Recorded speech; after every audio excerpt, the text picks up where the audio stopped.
Par contre, je pense que la prochaine rencontre, ou avant la prochaine rencontre d'ailleurs, s'ils me demandent vraiment ce colloque, c'est moi qui leur poserai des questions. C'est moi qui les interrogerai. Oui, pour leur dire, quelle église êtes-vous? À quelle église avons-nous affaire? Moi, je voudrais savoir si j'ai affaire à l'église catholique ou si j'ai affaire à une autre église, à une contre-église, à une contrefaçon de l'église. Or, je crois sincèrement que nous avons affaire à une contrefaçon de l'église et non pas à l'église catholique. Pourquoi? Parce qu'ils n'enseignent plus la foi catholique, ils ne défendent plus la foi catholique. Non seulement ils n'enseignent plus la foi catholique, ils ne défendent plus la foi catholique, mais ils enseignent autre chose. Ils entraînent l'Église dans autre chose que l'Église catholique. Ce n'est plus l'Église catholique. Ils sont assis sur le siège de leurs prédécesseurs, tous ces cardinaux qui sont dans les congrégations et tous ces secrétaires qui sont dans les congrégations, ils sont, ou à la secrétaire d'État, ils sont bien assis là où étaient leurs prédécesseurs, mais ils ne continuent pas leurs prédécesseurs. Ils n'ont plus la même foi, ni la même doctrine, ni la même, ni la même morale même que leurs prédécesseurs. Alors, c'est pas possible. Et principalement, leur grande erreur, c'est l'œcuménisme. Et l'œcuménisme, ils enseignent un œcuménisme qui est contraire à la foi catholique.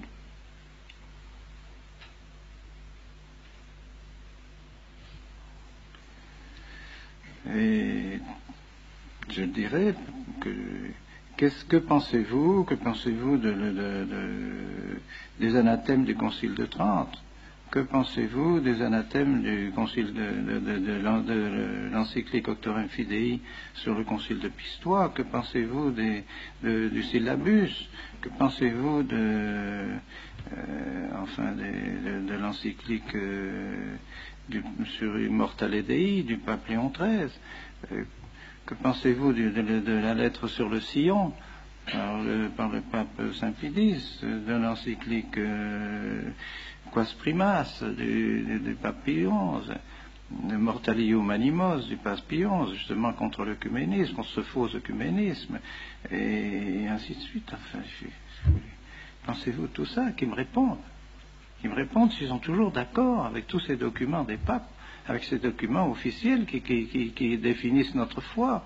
Ce ne sont pas des documents quelconques, ce ne sont pas des allocations privées, des allocutions privées ou des conversations privées des papes, ce sont des documents officiels et qui engagent l'autorité du pape. Alors moi, je pense qu'on peut et on doit même croire que l'Église est occupée, Elle est occupée par cette contre-Église que nous connaissons bien et que les papes connaissent parfaitement et que les papes ont condamné tout au long de siècles, depuis maintenant bientôt 4 siècles. L'Église ne cesse de condamner cette contre-Église qui est née avec le protestantisme surtout, qui s'est développée avec le protestantisme et qui est à l'origine de toutes les erreurs modernes, qui a détruit toute la philosophie et qui nous a entraînés dans toutes ces erreurs que nous connaissons, que les papes ont condamnées, libéralisme, socialisme, communisme, modernisme, sionisme, que sais-je, nous en mourrons, les papes ont tout fait pour condamner cela, et voilà que maintenant, ceux qui sont sur les sièges de ceux qui ont condamné ces choses-là, eh bien, sont maintenant d'accord, pratiquement, avec ce libéralisme et avec cet œcuménisme. Alors, on ne peut pas accepter ça. Et plus les choses s'éclairent, et plus nous nous apercevons que ce programme qui a été élaboré dans les loges maçonniques, tout ce programme a été élaboré, toutes ces erreurs ont été élaborées dans les loges maçonniques, eh bien, on s'aperçoit tout doucement, et avec des précisions de plus en plus grandes, qu'il y a tout simplement une loge maçonnique au Vatican. Et que maintenant, quand on se trouve devant un secrétaire de congrégation ou un cardinal qui se trouve assis dans le siège, à la place, dans le bureau, où se trouvaient de saints cardinaux, et des cardinaux qui avaient la foi, qui défendaient la foi de l'Église et qui étaient des hommes d'Église, on se trouve devant un franc-maçon. Alors, est-ce que c'est la même chose? Alors c'est bien, ils brandissent la même obéissance. Oui, autrefois, on nous disait d'obéir à la foi, on nous faisait faire le serment antimoderniste, on nous faisait faire les professions de foi, et tout ça. Maintenant, ces gens-là, qu'est-ce qu'ils font? Quelle foi ils nous demandent de professer? C'est plus la même. Alors on brandit toujours obéissance, obéissance, obéissance. Ah oui, mais quand même. Obéissance à l'Église, oui. Obéissance à ce que l'Église a toujours commandé, oui. Obéissance à la foi de l'Église, oui. Mais obéissance à la franc-maçonnerie, non. Ben non. Mais c'est ça, c'est actuellement. C'est sûr. Et dernièrement, donc, on m'a apporté des documents qui semblent tout à fait véridiques. Des documents qui montrent des correspondances entre Bugnini et le grand maître de la maçonnerie sur toute la réforme liturgique. Avec elle, le grand maître de la maçonnerie demande à Bugnini d'appliquer la réforme du fameux Rocca, les prêtres apostats, Rocca, qui, lui, avait prédit déjà tout ce qui devait se faire et avait déjà prévu tout ce qui devait se faire lorsque le Vatican serait occupé par la maçonnerie. Voilà ce qu'il faut faire. Et alors maintenant, le grand maître de la maçonnerie demande à Bugnini d'appliquer cela. Et le grand principe dit il faut arriver à la naturalisazione, comme il dit, naturalisazione dell'incarnazione. Donc désurnaturaliser l'incarnation.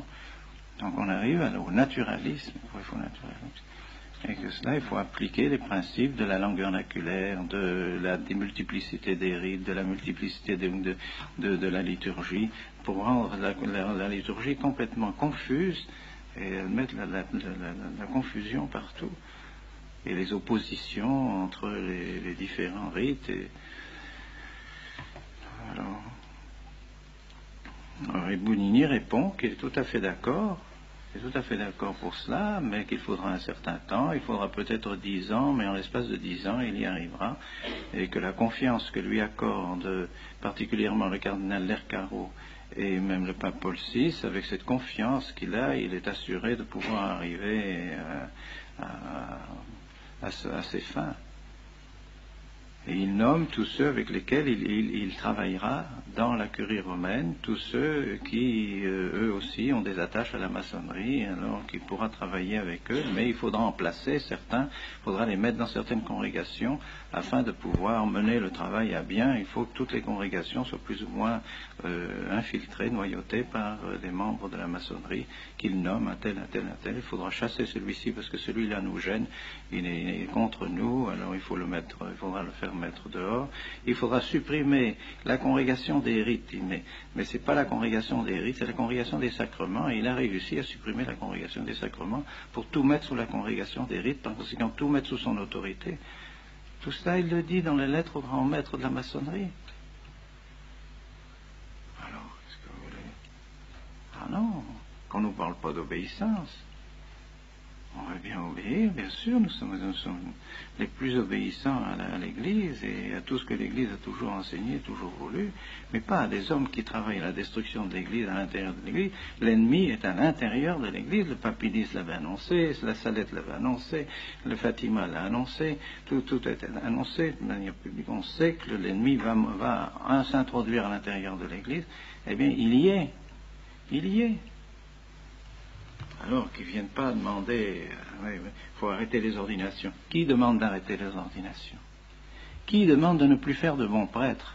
Qui? C'est le Saint-Esprit ou c'est le diable? C'est clair, quoi. C'est clair. Est-ce que un pouvoir normal dans l'Église peut demander à un évêque de ne plus faire de bons prêtres? Est-ce qu'un pouvoir normal dans l'Église peut demander une chose pareille?